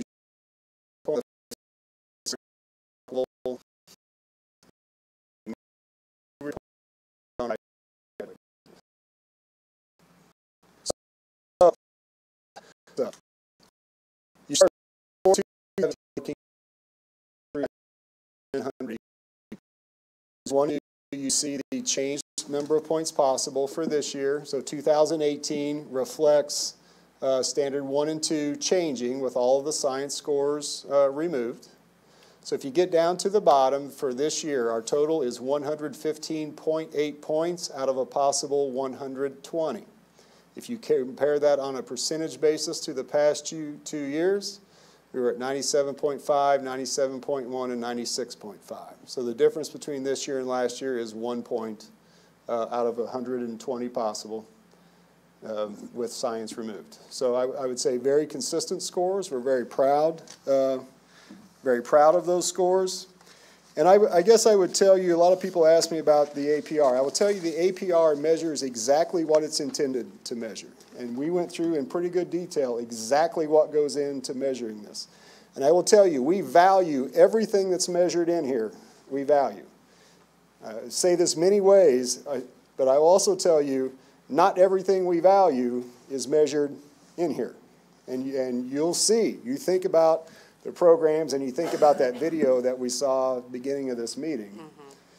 I say every year, we're about much more than our APR, and I would never want us to define ourselves by our APR. This is important. It's obviously the single point of accountability that the state uses, so we're not naive to its importance. But we also don't wish to neglect all the things that really make this a great school district and a great place to have your kids and to raise your family. There's a lot more that goes into it. So this is important, but being labeled the data guy, I never want to say that this is all important. There's a lot more. Okay? Finally, summary points here. Where we are, state assessments. We're getting ready to take year 2 of math and ELA. Last year was year 1. They are very rigorous. They are pushing our kids and teachers. We wish we had the item analysis that I list down there with a question mark to tell us where are we doing well and where do we really need to focus. They say it's coming. So it's going to be too late to do anything this year, but the more information we can get about what our kids are, where they're performing, it should help us do well in the future. This is year one of the new science assessments. Biology, I listed biology, but all science assessments. This is year one, so it'll be a baseline year for biology. This is the final year of giving our current government assessment. It's actually a field test year. So when I said 3 years of consistent data, we won't have new science scores till next year, new history scores till the year after that. So it's going to be 5 to 6 years further until we have 3 years of consistent data. By then, I think we'll have a new APR system, a new accountability system. So who knows? We'll go year to year. We'll do our best to explain what's happening at the state level. We'll do our best to represent our district well on this. But there's a lot of fluidity to all of this. So that's a lot. Any questions on our annual performance report? Any comments, thoughts? Well, you know, I really appreciate your explanation. I mean, really, you did break it down very well, and I do appreciate that. Well, Thank you. I'm not sure it's a compliment to know this much about the APR or not. When I first looked at this, I was like, oh, boy. The supporting data documents that you have in your packet are the direct from DESE, and they are not the easiest to read at all. But as you go through, you can start to see patterns in there and yearly trends and how they translate into points. On here is all explained in the Understanding Your APR document, which is on the DESE website, which is the scoring guide that takes those numbers and assigns points to them, as I've shown you here tonight. All right. Thank you very much. I think math man is a better word. Math man. So Craig, I kind of took offense at the comment they had that math triggers people at the high school. I don't understand that. I don't understand that at all. So Craig, the percentages on our cheat sheet, the first page of our cheat sheet, where our percentages are higher than the state on most everything. Yes. That's a good measure there, right? That helps us kind of compare where we are to other Yes, that's a good measure, and I would tell you, it's interesting that there are a couple spots where we have negative numbers down in the math area, but our index is nicely higher than the state. So what that's saying is we do have some kids down in the bottom level. The easiest way to change your index is to get kids out of the below basic, that very bottom level. At least get them up to the basic level, and your points triple. It's the below basic that really drag it down. So while we have a negative number below that bar of proficient or advanced, our overall index is higher, meaning we have a lot more kids also at this other end, at the high level, that we're getting points and credit for, that's pushing our MAP index higher. So that's an interesting little phenomenon there that is kind of telling. We've got to move some kids, but we've got a lot of kids up at the higher end driving our scores up as well. Which one of those would be considered, you know, they've mastered that grade level's expectations? Proficient. Proficient, okay. I would say kind of the way the state almost defines proficient now is proficient is almost well above expectations. So somewhere between the... I would say somewhere between the basic and proficient means they are a standard level student who has mastered that grade level and is in no danger of moving on with difficulty. I'd say proficient means you're a B plus, A minus student toward the top, is what I would say. And then not too long ago, maybe a year, maybe it's longer, you spoke briefly about a consortium of schools who were thinking about developing their own method of testing. Is that still in progress, or did they give up? Yeah, and Dr. Zalis may have to help me somewhat. Yes, it's still there. They are looking for a financial commitment from districts, and what they're wanting to do is basically not take the MAP test. They want to give, like our NWEA is one of the tests that is on their list for possibilities, that basically we would give the NWEA test locally. We would measure how our students are doing. We would take that data, we would do something with it as far as school improvement, and we would understand where our kids are. And we could give the state access to our scores that we create. Their idea is that should be good enough. We shouldn't, that you get a lot more value out of that testing system by measuring growth over time and seeing how kids are doing over the school year rather than a single testing event in the spring.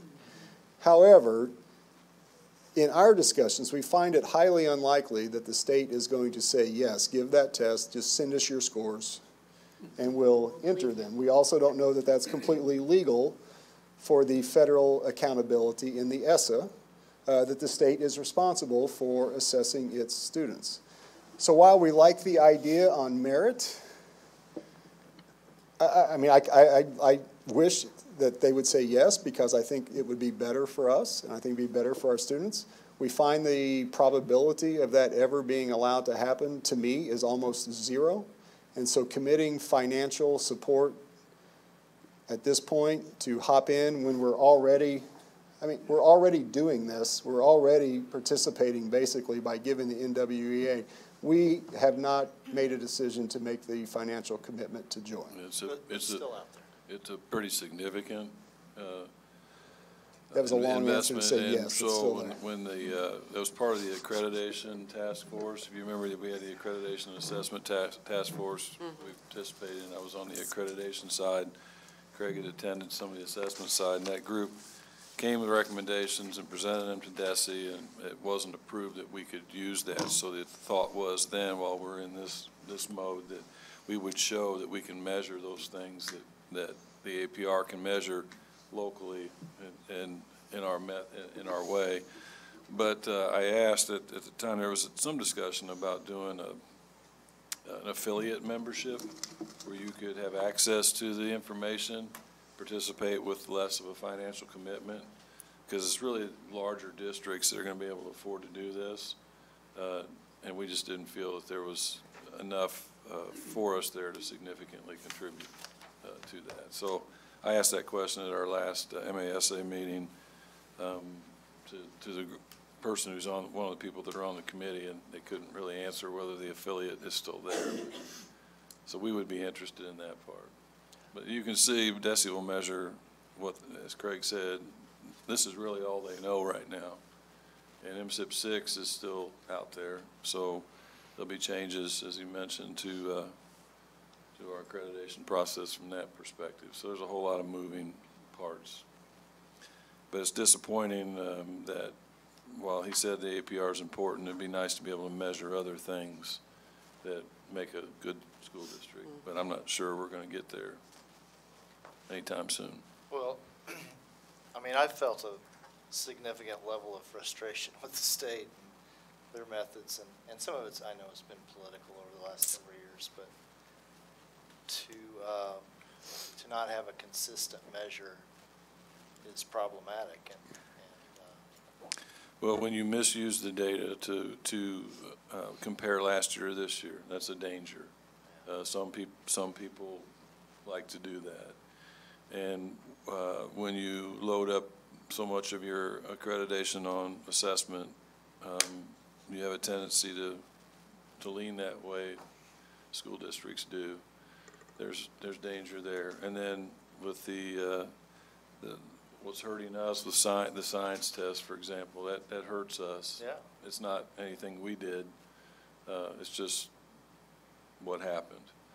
So we all feel that, and interestingly enough, we were told that everything was going to be okay, and we were told 2 weeks ago by our area supervisor. I was sharing this with Jim before we came down, that, see, you guys shouldn't have got so uptight. Your APRs are all good. I said, well, we got this data in February, and we're trying to talk with our teachers, celebrate what we did well in August, like we typically do the back-to-school presentation. We can't do that, and now we have some unknowns, and it's hard to do anything with it the middle of February when we're nearing the end of the third quarter. So all along, we've just said, teachers, just keep doing your thing. We'll keep being a good school. We'll keep working hard, and things will work out the way they're supposed to. because I think our community understands that, and by and large, and our district does. You do, mainly because of the way Mr. Hounsom explains it. And we do have good kids and good teachers, and things do work the way they're supposed to. But yeah, I share your frustration, have shared your frustration, but we'll just keep working. I don't know what else to say to that. Yeah. No, but I read somewhere where they said, somebody in DESI said they were done changing the test. No. That's the oversimplification. I think that's probably true, because what we went through, going from the GLEs to the Missouri Core, what was it, the Missouri, what did we call it at the time? Anyway, Missouri Core Academic Standards. Yeah.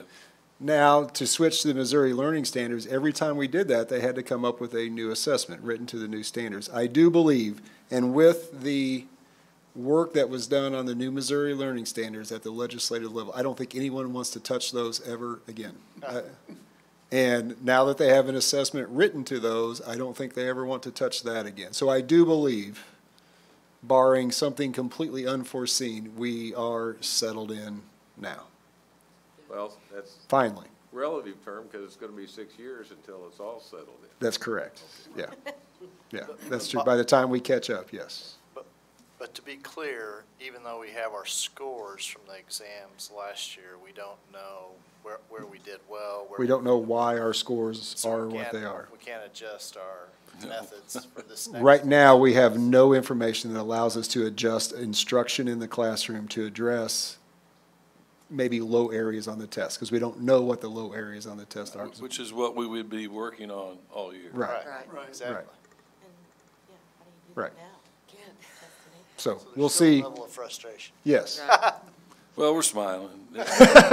We're still a good school, and we'll continue to be one. And have they said anything about this upcoming test, whether or not the portions, English and math portions of that scoring will be available sooner next year? What they told me when I called up was the item analysis will be available for these scores that I've just shown you. They were going to get those ready after they finished the APRs. So the APRs came out. The APRs became final just last Friday. So my assumption would be they're working on that now, and we'll be here soon. I wouldn't say soon, sometime this spring. Our hope would be that they get to the point where they can produce those in August or September, to where we can get a chance to look at them and perhaps do something about it. Would be our goal. The subgroup achievement he's talking about has been on our improvement plans already. So what we'd be asked to do to remedy that is never done anyway, because it shows up all the time at the building level, and so that won't be a surprise, because it'll just affirm some of the school improvement planning that you've already heard. But I was telling Craig yesterday that we're never done with that. It's never, all right, you have arrived and it's over. It's just something that goes on in perpetuity, but it'll be one more thing. And the fact that we have 30 people in those subgroups, you know, versus some small schools who will never be measured on that because they have less than 30. Right. You know, that's It's a fact of life we live with. yeah.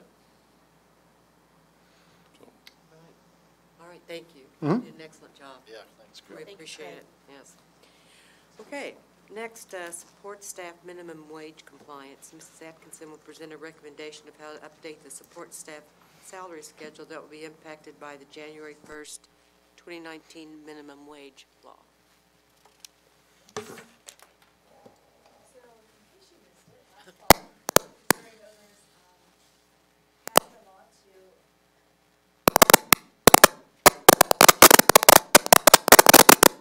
Popcorn.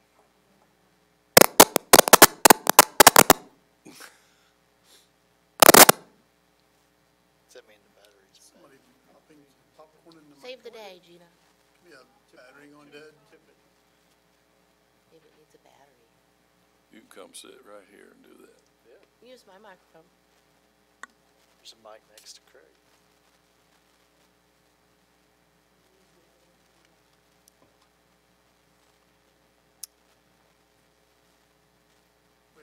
Left you speechless. You broke it.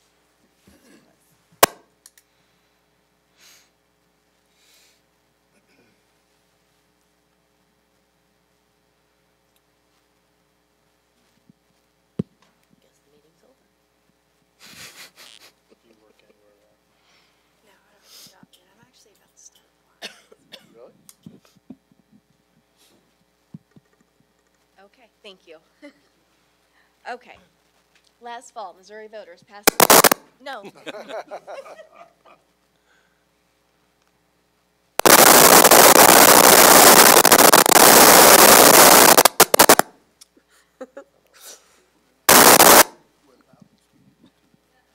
Kendra, why don't you come and sit right here, and I'll, Or, or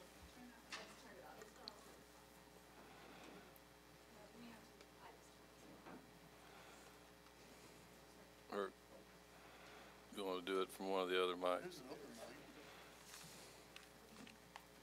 Perfect. Okay, maybe third time's a charm. Missouri minimum wage law passed last fall. Okay, so currently now effective January 1st of this year, current minimum wage is $8.60 per hour. Over the next few years, it will be phased in up to a maximum of $12 per hour, January 1st, 2023. School districts are exempt from this law, but we do feel with new businesses moving in order to stay competitive and continue to hire and retain quality staff, we need to address a few of our schedules now rather than later. So in going through our salary schedules, we have identified 4 support staff schedules plus the substitute teacher schedule that we feel need to be addressed. So what we did was, based on an average 1.5% annual base increase over the next 4 years, those 4 schedules, the bus aide, trip bus driver, food service, and teacher aide schedules, will either be right at or just below $12 per hour come January 1st, 2023. In addition, the substitute teacher schedule is currently at $11.75 per hour. So after analyzing those schedules, we also thought we could make sure not just that we're on track to pay staff at least $12 per hour within the next few years, but take the opportunity to kind of reevaluate and maybe condense a few of the schedules. So to that point, I'll start with the bus aide schedule. The bus aide schedule and teacher aide schedule are currently 21 cents apart. So what we would like to do is next school year, fiscal year 20, go ahead and move the bus aides to the teacher aide schedule, rename that aide or whatever. There are currently 9 bus aides that we have, so it's not very many people. The cost to the district is roughly $1,400 per year to make that change. The next thing we would like to do is the trip bus driver schedule. Step 1 is currently $10 an hour.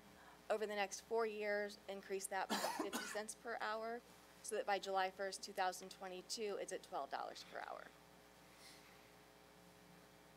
The substitute teacher pay schedule, again, it's not really a schedule, but the pay rate's $11.75. We'd like to go ahead and just bump that up to $12 an hour next fiscal year, again for fiscal year 20. The cost of that is roughly $6,000 a year. And then, in addition, currently support staff subs are paid step 1 of the salary schedule for the job in which they're working. So what we would like to do, in an effort to simplify pay for the substitutes and make it easier for building administrators to move the subs around in their building as needed and as necessary, go ahead and pay all support staff subs $12 per hour. The average or estimated cost of that is around $4,000 per year. The exception to that would be sub bus drivers. They are and will remain being paid on step 1 of that schedule. It's currently $16.85 per hour, so I would certainly not want to reduce that pay. So then when I was referring to condensing schedules, I'm meaning the aide schedule and the food service schedules. Our plan here, what I would recommend is that in next fiscal year, we do whatever is necessary financially to move those schedules and make them the same pay rates as the custodial schedule. So just to try to get a figure here, for illustrative purposes only, assuming a 1.5% base increase is approved by you in April, the total increase to move those two schedules to match the custodial schedule for the base pay is 70 cents per hour. After that, if we continue to have an average 1.5% base increase per year, then July 1st, 2022, all three of those schedules would be at $12.22 per hour at step one. Again, based on that assumption, the cost to do this move would be about $119,000 to the district. So all that being said, we would have to continue analyzing the schedules each year to make sure we're on track for at least $12 an hour for those three. We feel we can do that big jump this year. Everything, the revenues are trending slightly better than anticipated. Expenditures still are in much better shape than budgeted. So I'm very comfortable going ahead and moving this and doing this change now. I think it would help us currently with hiring some support staff and retaining them, especially again in light of all the new businesses moving into our area. Are there any questions? How many of these titles are on schedules? And have you looked at, in those titles, have you looked at changing the schedule? I mean, is the top scale a fair wage? Compressing that schedule, starting them at something besides a year one entry. Again, you've got to pay the people in order to get them. But you're moving the whole schedule up if you're going to increase starting salary. True. And is that the right thing to do? Or are we overpaying at the top? So I think I'm understanding your question, Jim, and if not, please correct me. But so to answer your question, everything outside of the substitute pay is on a schedule. And so we did talk a little bit about what if you just cut off the top steps and just slid everybody down. But essentially it has the same effect. The only thing is then you don't have a bottom to your schedule. Am I following you correctly? Well, yeah, if you institute you're going to impact everybody. Correct. If you increase the step one, if you move the people down, then they're going to be progressing from that point, which what they do anyway. Right. So it's just what, if you analyze that, feel that increasing the starting salary step is the proper thing to do. So I think that goes to Kendra's last point of we already have a hard time finding these folks. So in competition with the area, sliding that scale up, we think will help us attract them. Yeah, it hasn't been that long that we've had 30 steps on each schedule too. In 299, 2000, some of those were already compressed schedules with fewer steps. And one of the promises we made is that all schedules like that would have the 30 steps. And we moved people at that time when they got the raise to a spot where they got the average raise, so someone may have actually gone back on a step that wasn't commensurate with their years of experience to get to a spot where they got the 5 to 10% raise depending upon what schedule it was. So that work was done, and that calculation was done, but to Kyle and Kendra's point, yeah, we've factored that when we put those 30 steps in. Not sure that gets it all, but there's history behind. So I'm assuming sure when you mean compress, you mean less than 30 steps. Yeah. So or at the 30 steps would. Yeah, that would be undoing what we promised to do in 98, 99 when we did the average raise. When we did a 3-year phase-in levy for salaries and benefits alone, and promised the support staff 30 steps on their schedule, and the average raise for support staff was 10.5% at the time. So we didn't just move them over to their spot commensurate with where they were. We moved them back to a spot where they received 10.5%. And that was a hard thing to explain to some people because they were going from step 12 to step 6. But they got to move more times over the course of their career and enjoy that annual 1.5%, 1% raise we were able to give. So that's how we got to where it took a long time for us to get to those 30 steps in each of those support staff areas. Well, even though we're being told that as a district we're exempt from the law, you're nailing it, the fact that with the economy doing what it's doing in the private sector, we would be unable to hire quality people if we can't match or beat what's out there. So the concept is great. It's thanks to the admin team that we have that our finances are where they are, that we can afford to do it. So I like it. Are there any other questions? Okay, so do we have a motion to update the support staff salary schedule as presented? Yes. I make that motion. I'll second. Okay, it's been a first and a second. All in favor? Aye. Aye. Opposed, same? All right, thank you very much. Thank you. Okay, Board of Education future issues. Our next board meeting, the second regular February board meeting, is scheduled for February 21st. The MSBA Legislative Forum is Monday, the 11th.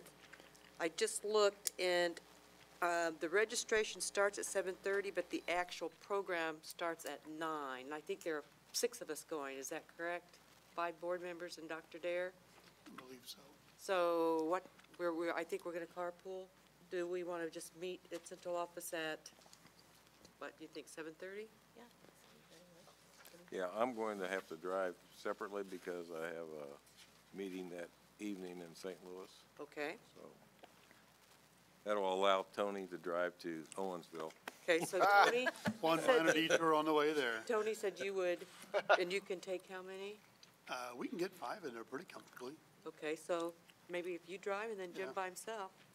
All right. I was relying on him to be my co-pilot. I think we can figure out One of you how can to help get me there. out? All right. Okay, so we'll meet here at 7:30, and I'll let Carla know that, since she's absent tonight. Thank you. Okay, we also, on March 14th, we have the board candidate forum. It will be located here at 4 p.m. And we do have all our candidates here tonight. We have Bill Parsons in the audience, Shannon Lusk in the audience, and Jim Packard. So on the 14th, that will be a forum to hear all different things about them. Our March board meetings are the 7th and 21st, and then we do have our remaining dates. April 11th, the swearing in of the new members. Then our May meetings are scheduled. We will determine our June, and then our morning meeting on the 28th of June. Okay, long-range facility and program update. Dr. Dare and Dr. Zalas. Well, I'll start, Dr. Darren, and you can take it. We're working on the survey. We've identified some key areas that we'd like to put in front of just to keep this in front of you and in front of the community through our retreat in September, and then our follow-up meeting in the first part of January. We identified some areas that would guide what a survey might look like, an interactive survey that'll have some context to them and also some visuals for people to be able to see so they can tell us we strongly agree with the direction or we don't pursue that anymore. So we look to have that out in the spring, but Dr. Dare has done some planning with our architects, so I'll let him kind of speak to that. So our architect is coming down next Friday. We're going to spend some time in each of those locations that we've identified for that survey with the process of building some renderings and drawings so that not only can you see the description, but also, folks could have some idea of what the final product could look like. And again, these are preliminary, but just to plant some seeds and give some ideas. And we're excited about the possibility of having some 3D renderings even, so there'll be some video walkthrough kind of thing, so it'll give some real feel to it. Looking forward to that. So once we have those complete, we would make a presentation to you, and then we'll know hopefully to go forward or not sometime in March or later in the spring. But enough time to garner some feedback or begin the process. Okay, great. All right. Lauren, your first really official meeting, so you have to update us of what's going on in the school district from the student standpoint. So I would love to. First of all, you might have noticed the red X on my hand. That. So today at the high school, we participated in something called the Indent Movement, and that's an effort to stop modern-day slavery.